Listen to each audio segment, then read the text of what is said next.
Gods, what have I become? Before there was a god. Before there was a warrior. The Oracle had foretold of the Marked One. The gods of Olympus have abandoned me. I was betrayed by the very gods that once saw me as their own. Every past has its ghosts. Now there is no hope. Every end must first begin. Your suffering will never end. Ghost of Sparta. She showed me the truth. The god of war would bring down the very walls of Olympus. But he needed the perfect warrior. I have taught you many ways to kill a mortal, Kratos. Flesh that burns, bones that break. The hard part is over, Spartan. But to break a man's spirit is to truly destroy him. You have committed the ultimate sacrifice. Offer yourself to us completely. Never. Then let death be your reality! 10 years ago, I have faithfully served the gods for 10 years. When will you relieve me of these nightmares? We request one final task of you, Kratos. Only a mortal trained by a god has a chance at defeating Ares. Then the visions, they will end? And the past that consumes you will be forgiven. Only one item in the world will allow you to defeat a god. Pandora's box. But you will not live long enough to see it opened. Who are you? Athena isn't the only god keeping watch on you, Spartan. Complete your task, Kratos, and the gods will forgive your sins. God of war. The monster you've created has returned to kill you. Your final lesson is at hand. You have no idea what a true monster is, Kratos. You should have joined me, Kratos. By the gods, I still have allies in Olympus, Ares. Now, you will see how strong I am. Remember, Kratos, it was I who saved you in your time of greatest need. I haven't forgotten, Ares. I remember how you saved me. That night, you will become death itself. I was trying to make you a great warrior. You succeeded. Athena, rid me of the memories that haunt me still. We promised your sins would be forgiven, and so they are. But we never promised to take away your nightmares. No man, no god could ever forget the terrible deeds you have done. The gods of Olympus have abandoned me. Now there is no hope. You will not die this day, Kratos. The gods cannot allow one who has performed such service to perish by his own hand. Ares' tactics were brutal. His path of destruction had to be stopped. But now there is an empty throne in Olympus, and a new god of war is needed. There is a price to pay for everything you gain. Kratos, the ghost of Sparta, had taken his place amongst the Olympians as the god of war.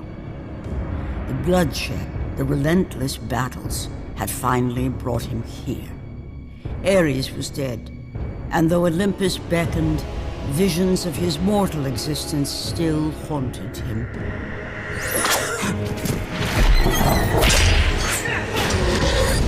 Kratos, help me.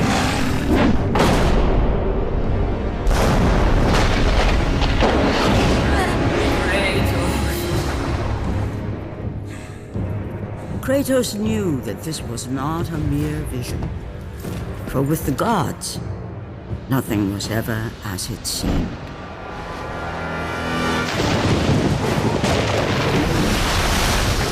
The vision of his past set Kratos in search of answers. Answers that lay in the temple of Poseidon, deep within the city of Atlantis.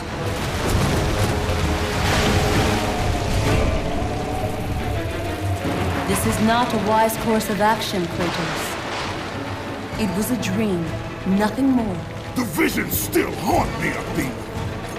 The visions you promised to take away. But this vision, I can change. Perhaps it is a vision best left unchanged. There is more to this than you know. Please.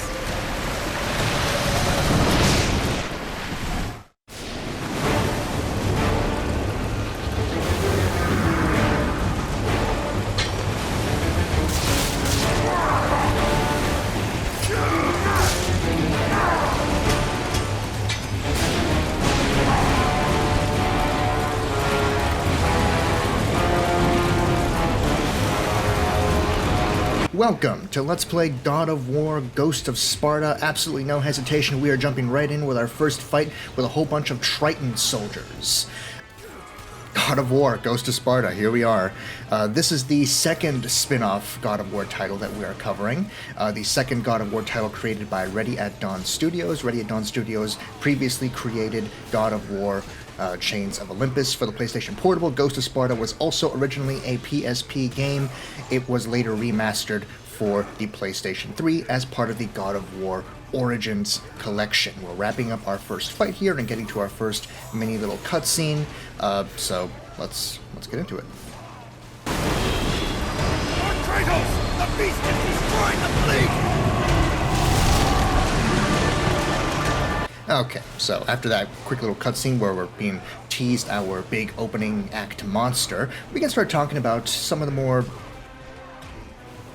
general information of God of War Ghost of Sparta. That's generally how we do things at the beginning of these Let's Plays, so why not continue the tradition?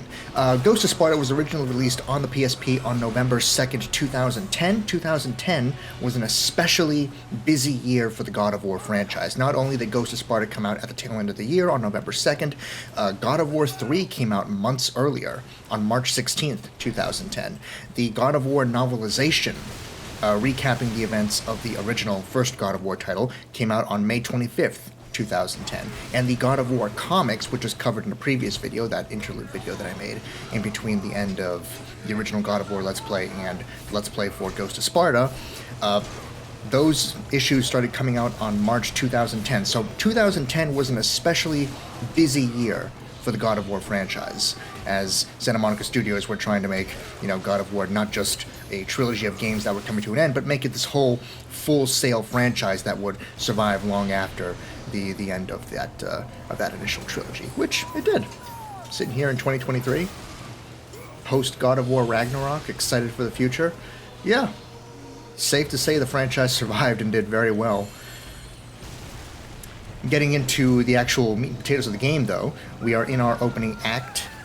We are going to be dealing with our opening act monster, and unfortunately I have to say that the opening act monster for Ghost of Sparta is probably the least impressive one of the entire franchise. And in fact, Ghost of Sparta was, widely regarded as probably the weakest God of War entry in the franchise, at least for a while. Currently on Metacritic, if I can just take a quick look, it's sitting with an 86 score, which is good, obviously, good score.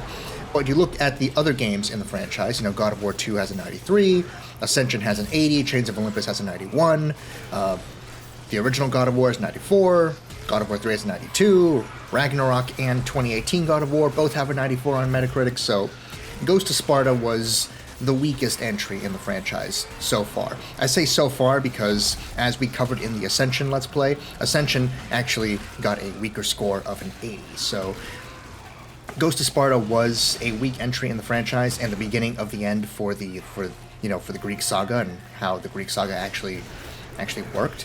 But Ascension would really be the nail in the coffin, the proof that the franchise had to change in order to survive long term, which again it did, as we saw with the Norse Saga games of 2018 and Ragnarok after that. The franchise does go on to survive, but Ghost of Sparta was the beginning of the potential quote-unquote fatigue of how God of War plays right now, the hack and slash building up large combos and doing QTEs all the time to take on enemies. Speaking of QTEs, we have our first one right here. It's not actually a QTE. We just press circle and watch the fancy fun animation. Here is a cutscene now.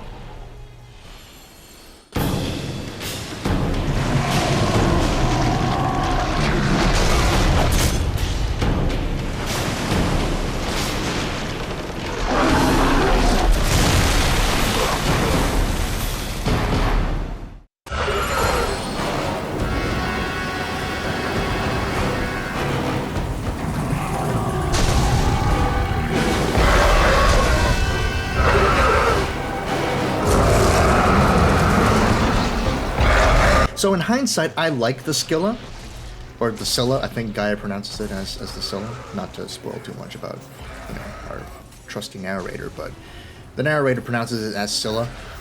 In hindsight, I like this monster more than I did before, but it is definitely the least impressive opening hour monster of Ghost of Sparta of the God of War franchise compared to all the other games.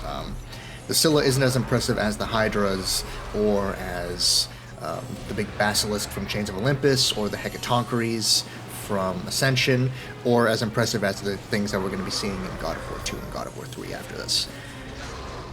Part of the reason why the Scylla is so not impressive in a non-factor in Ghost of Sparta is because Ghost of Sparta bucks a lot of the traditions that traditional God of War games, that all the God of War games really follow. All the God of War games basically follow a formula where the first hour is this, big, vertical slice tutorial thing where by the end of it you fight an impressive monster, you're in an environment that's totally different from the environments that you're going to be encountering for the majority of your playthrough, and, it encapsulates all the gameplay stuff that you're going to be doing in the game, and you're going to be fighting a cool boss with cool QTEs and set pieces to make things exciting before you get into the main story. Ghost of Sparta doesn't do that. Ghost of Sparta bucks that tradition hard by just jumping you right into the story. Ascension kind of does that too, but Ghost of Sparta really bucks that tradition by just not having an opening act at all. What we're doing right now, this is the main story of the game. We're not doing an unrelated side quest here in the beginning to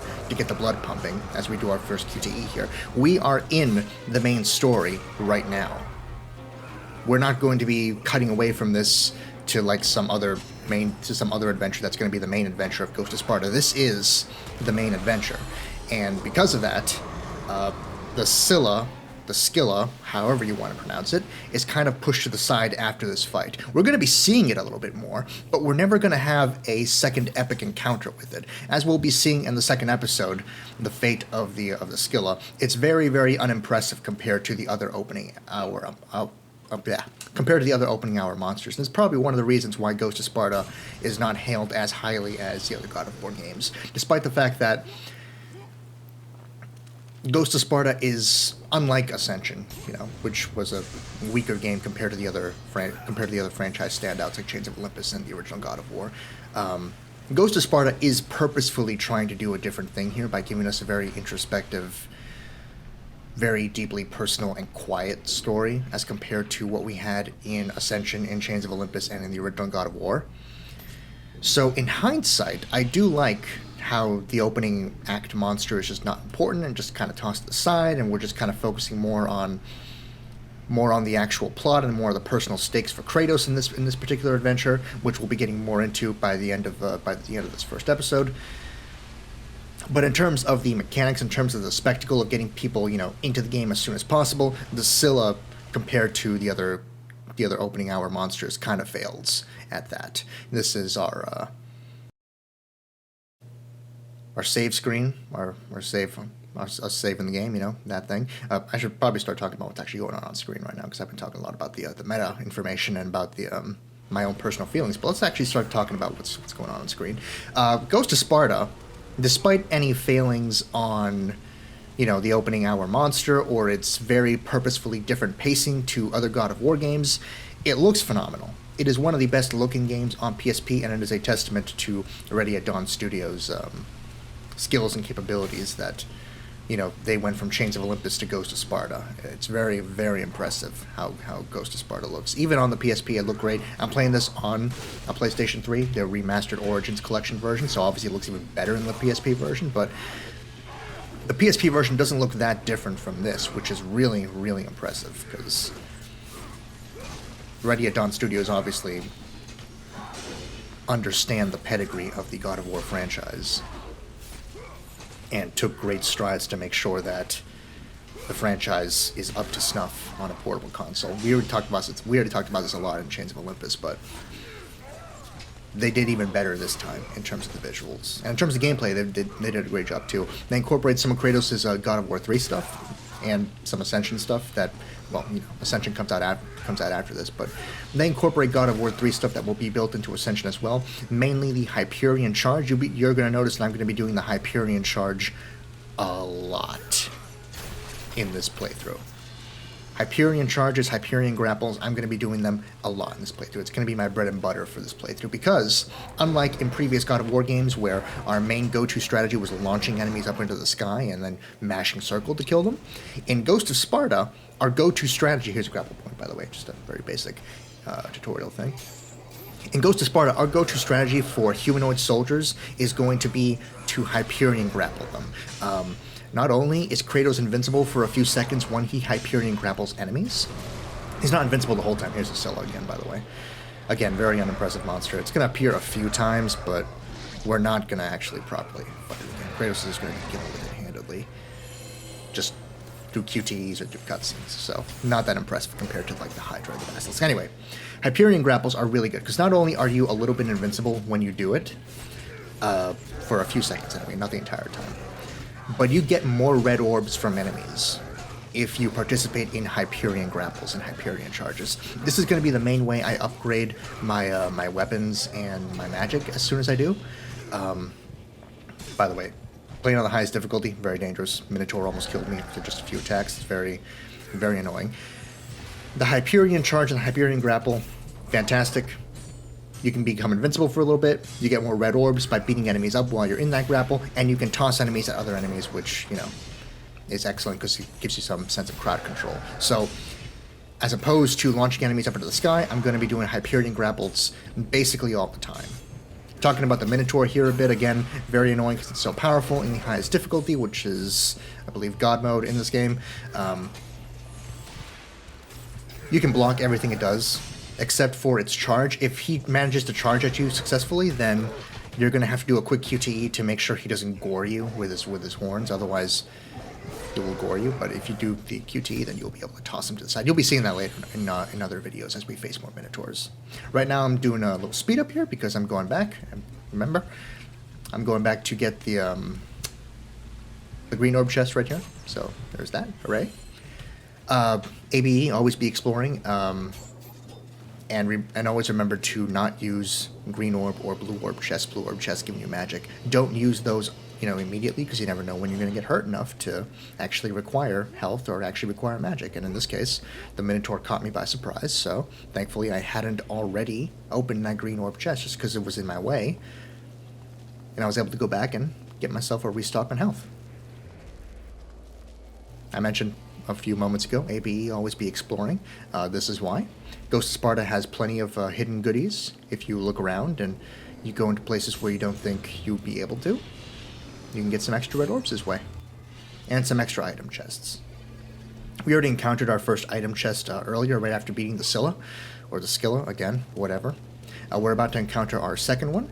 Item chests, starting in Ghost of Sparta, well, really starting in God of War 2, take on a new appearance, where no longer are they just white chests. They're now these nice ornate sort of gold-green chests like this one right here.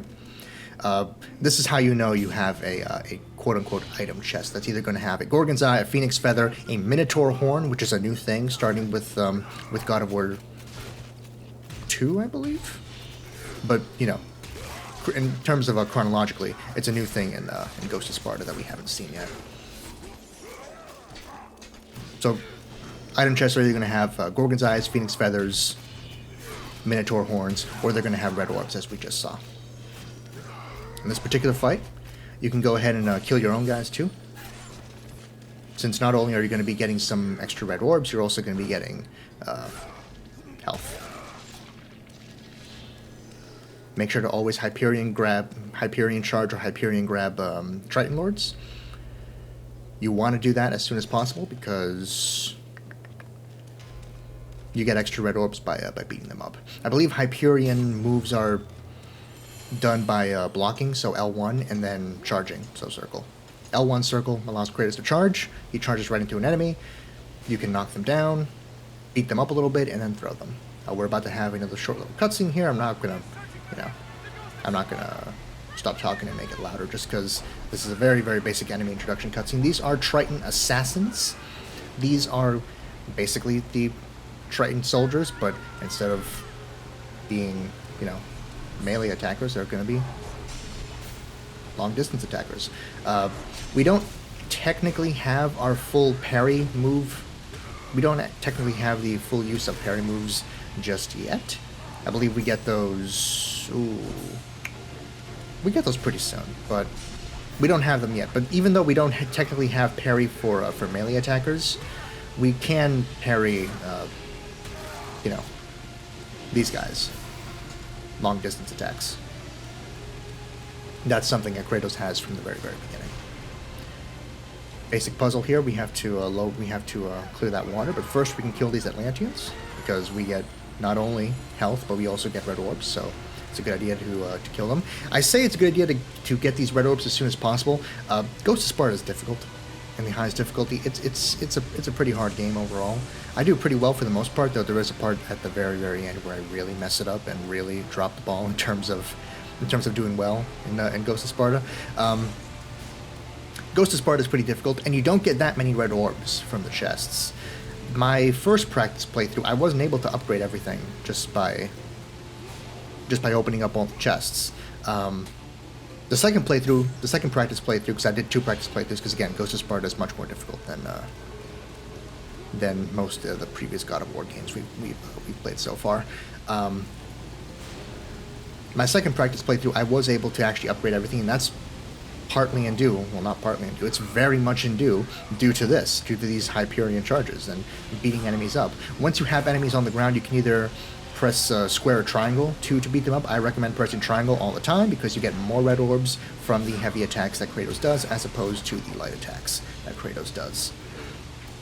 If there's ever an opportunity to Hyperion charge an enemy, go ahead and do it.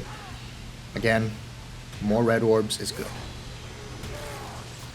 And you're going to get way more red orbs than you would from just killing them normally.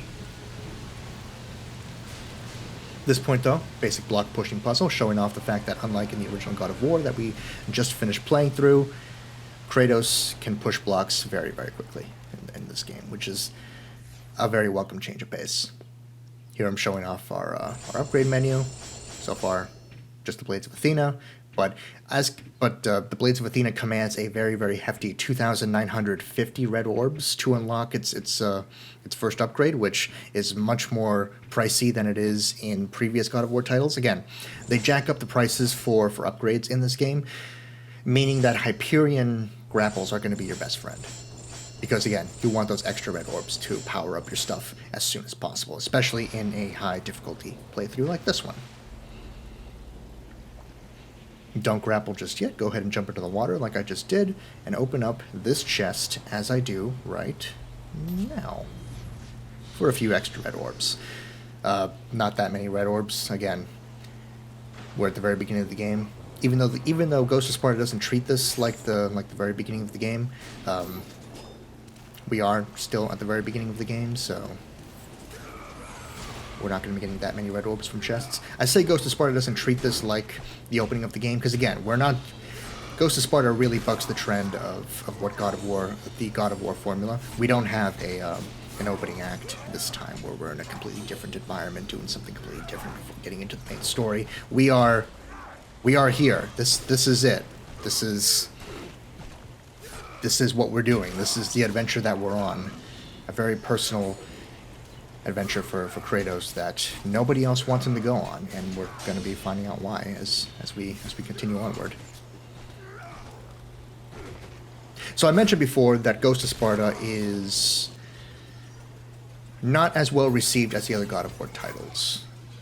But do I actually like Ghost of Sparta? Do I actually think Ghost of Sparta is a decent game? Yeah, I do. In my 3 playthroughs, 2 of them being practice ones, and then, you know, this one being the one that I record. Yeah, Ghost of Sparta is pretty damn good, I think. There's not much to say about it. I think compared to the original God of War, which I played just before this, Ghost of Sparta is a huge leap of improvement. It's much more polished experience. God of War had that whole wide linear stuff that I talked about to death in that playthrough. It's not in Ghost of Sparta. Ghost of Sparta is a very, very... The Temple of Thanatos, the god of death, a vestige of a long-forgotten time. Erected before the rule of the Olympians, this temple was not placed here by mortal hands.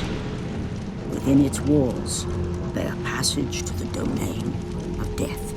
It's a very, very focused title that knows what it's doing, even if it is, you know, bucking the trend of other God of War games. This is a game that knows what it's doing, and it does it with confidence from a team that already did a God of War game before this. We're now at the Death Gate. This is a very, very important area to the story, but in terms of gameplay, it's very, very... We're not going to be doing anything here. We're just walking past for now.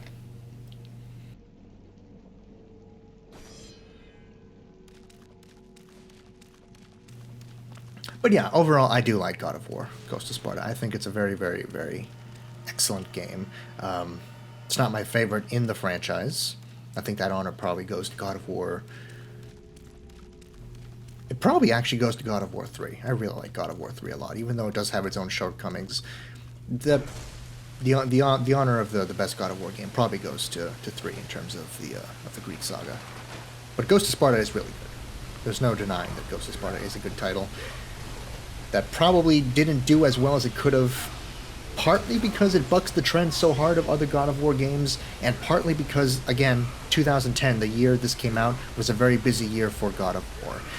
Not only did the initial trilogy conclude with God of War 3, this was announced like right after that, and not only was it announced right after that, people were kind of hoping and expecting for, you know, a continuation of the Greek saga post God of War 3, as opposed to what Ghost of Sparta was announced to be, which was another prequel title. Which makes sense why they would want to have another prequel title. Again, they wanted to expand the franchise and, you know, make it a whole saga as opposed to just a basic trilogy. But obviously, people were hoping for continuation rather than elaboration. And that's not what they got with Ghost of Sparta. With Ghost of Sparta, they got something very, very different. But ultimately, it's a very, very good title. Just not what people were expecting right after God of War 3 came out. Probably would have been a better idea to release Ghost of Sparta like a year later, as opposed to months later, like as was the case. Basic tutorials here.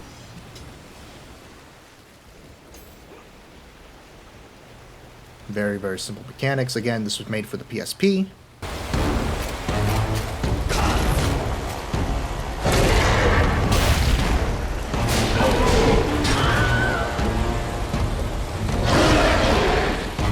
Introduced to our first Cyclops. I made a point of allowing this cutscene to play as opposed to the other ones, because the Cyclops is bad, and it kills me.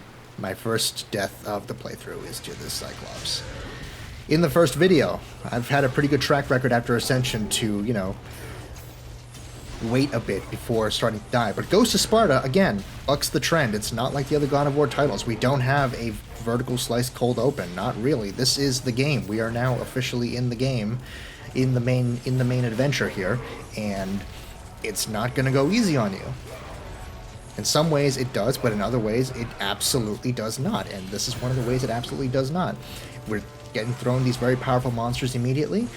These very powerful monsters are very difficult to deal with because the pacing of Ghost of Sparta's gameplay is a little bit different to what it is especially in the original God of War, which, because I just finished playing that when I started doing my practice playthroughs of Ghost of Sparta, I had a very difficult time with Ghost of Sparta because of that. Because Ghost of Sparta is it feels a lot slower in the beginning compared to original God of War. And that is on purpose, but it is very, very, very differently paced.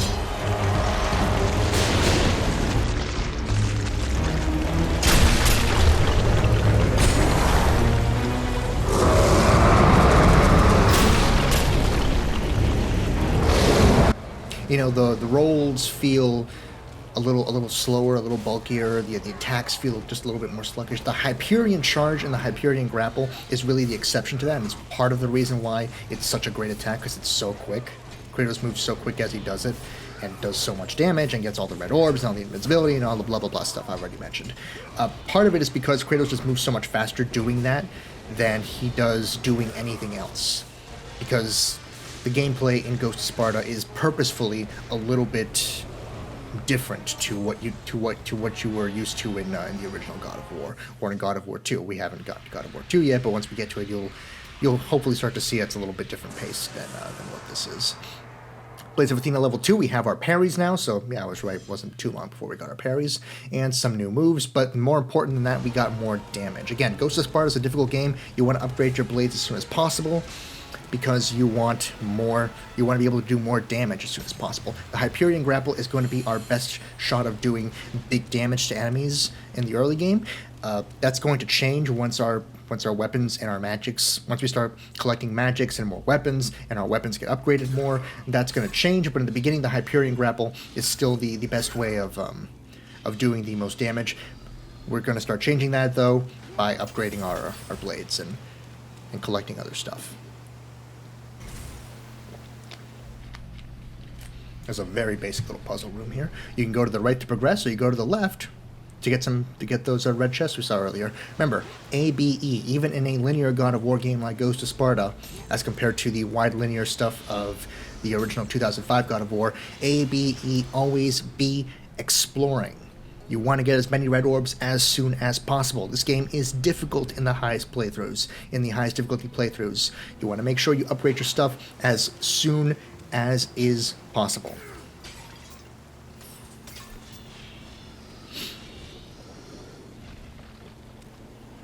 Now, that said, we're about to move on to our first true major boss of the game, after we take on a few more Triton mooks here. Again, the Scylla is a very unimportant monster that doesn't really have much to do with anything. Narratively, it's going to play a role, and we'll see the role that it plays in the next episode. But in terms of the traditional formula of God of War, where you end the first hour with a big boss fight, we are going to have a boss fight, but it's not going to be the big boss fight with the Scylla or the Scylla, or again, however the hell you pronounce that. It's going to be a boss fight with something else, something much more personal, and something that has a greater connection to Kratos as compared to the other opening act monsters that we've faced so far in Ascension, in Chains of Olympus, in 2005, and, the Scylla, or the Scylla. The big, freaky monster that we just got through seeing a few times. Here we have some lore about Atlantis, this wonderful city where nothing bad could possibly happen to it, because I'm sure there's no stories of bad things happening to Atlantis. I mean, I'm a big myth guy. I'm pretty sure there's absolutely nothing wrong with Atlantis, or nothing that ever goes bad with Atlantis. Right? No, I'd remember. Anyway, we have a little cutscene here. In the distance stood the Temple of Poseidon, a monument erected by the Atlanteans to the greatness of their protector, the god of the seas. Or maybe something bad does happen to Atlantis. Maybe. Didn't it? No, I'd remember. Here's another cutscene. Know thyself, and your path shall be revealed.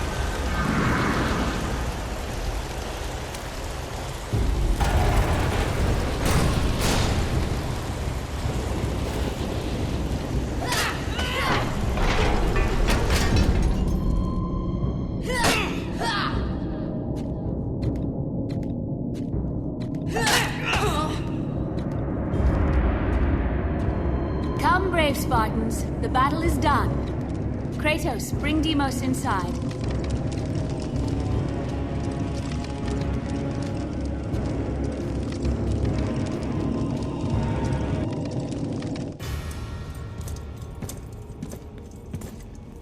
How I have missed you, Kratos.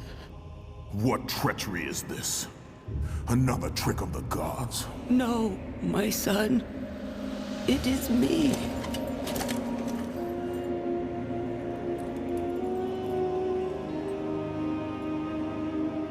Your father brought me here. I have waited so long. My father? We do not have much time, Kratos. Your brother does not have much time.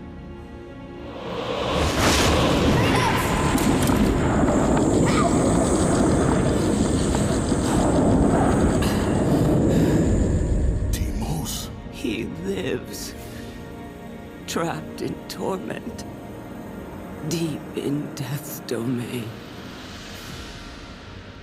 But he's gone. You told me that he was— I'm sorry. I had no choice but to lie. You must listen now.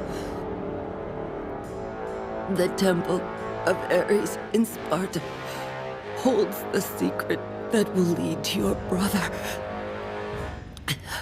The road will not be easy, but you must help him. You must, Kratos. He needs you. This cannot be. Why? Why would you do this? Your father forbid me to tell My you. father? Who is my father?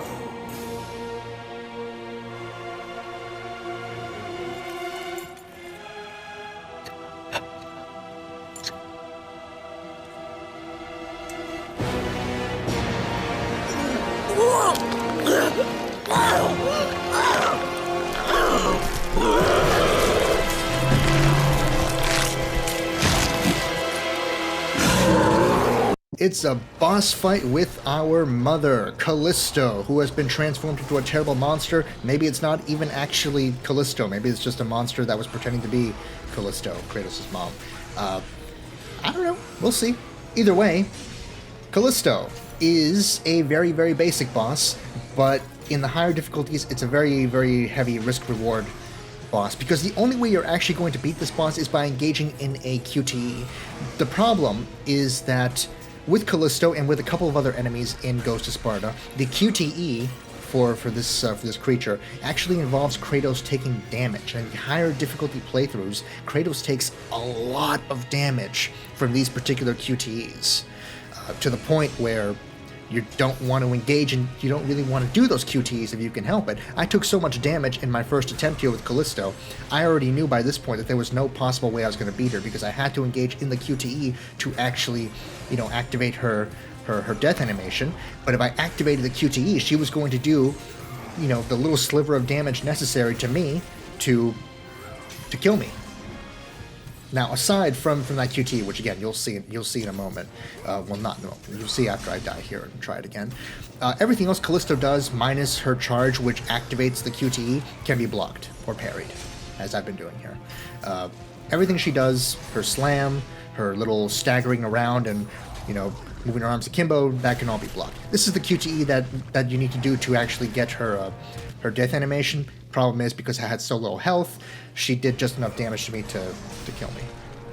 So here in round 2 with Callisto, I'm going to do it right this time. Again, we can block and parry everything she does except for that charge. That charge, again, activates the QTE.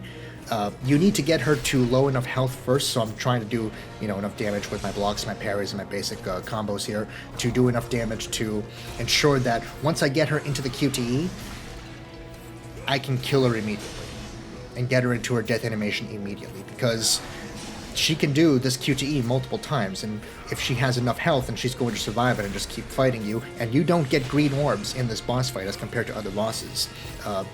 you start with the little bit of health you have, and you have to use that little bit of health you have very, very smartly in order to get to this boss fight alive. And I say use that health smartly because you're going to be taking damage. Again, that QTE is unavoidable damage. Everything else can be blocked. That QTE is unavoidable damage, so you want to make sure you are as high health as possible and have done enough damage to Callisto to ensure that once you get to this QTE that we're doing right now, that little bit where you press L1 and R1, that's the unblockable damage part. You're always going to take a little bit of damage from Callisto from this, and I messed up the QT, so I was worried I was going to actually die, but I had, at full health I had enough to survive it. Anyway, at low enough health you do that, and you can actually knock Callisto down to the ground and kill her as such.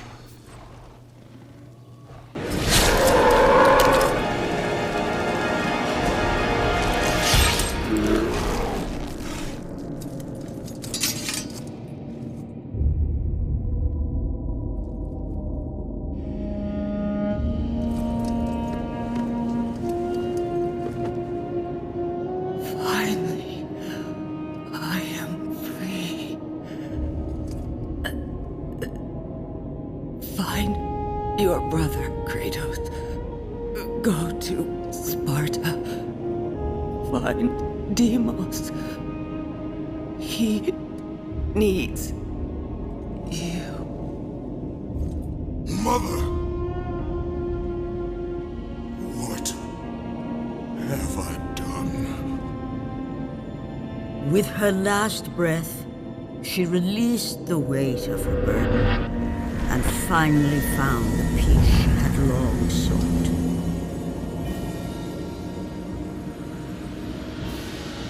But for Kratos, the rage was almost palpable.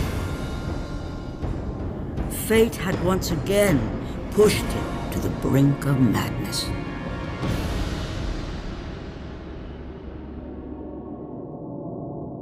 Part of the reason why I don't like that boss fight. The unavoidable damage is a big negative factor to the high difficulty playthroughs of Ghost of Sparta in that particular boss, because you already have so little health. Technically, you can do New Game Plus for Ghost of Sparta, which we'll cover in the extras video, but in a basic playthrough like what I'm doing, that is kind of a deal breaker because unavoidable damage at so little health, and because it's a high difficulty playthrough, it does a lot of unavoidable damage. It's not just a little sliver of unavoidable damage. It's a lot of unavoidable damage. There we go. I can say English words. That it makes the Callisto boss kind of really, really annoying for a first serious boss of the game after the Scylla or the Scylla, or however you want to pronounce it. Either way, everything else that Callisto does can be blocked. We've beaten her already, so let's move on. We got the Eye of Atlantis. This is our first magic power, and now we can briefly talk about magic in Ghost of Sparta and how I don't really use it all that much. Not only is the Hyperion stuff better than any of the magic in the game, but our second weapon that we're going to be getting later, because Chains of Olympus had a second weapon with the Gauntlet of Zeus. Ghost of Sparta is also going to have a second weapon that we'll be getting later. The second weapon that we get later is much, much better than any of the magic that we're going to be getting in Ghost of Sparta, to the point where I don't use magic all that much. I use it occasionally, especially in the early hours of the game, and especially the Eye of Atlantis, because the Eye of Atlantis gives you invincibility frames while you use it. But that's about the extent that I use the magic, is for some extra invincibility frames. The second magic power that we get is a little bit better than the Eye of Atlantis and technically the best one of the game. But overall, magic is just not as good as the Hyperion stuff that we can do, or as good as the second weapon that we'll be getting later on.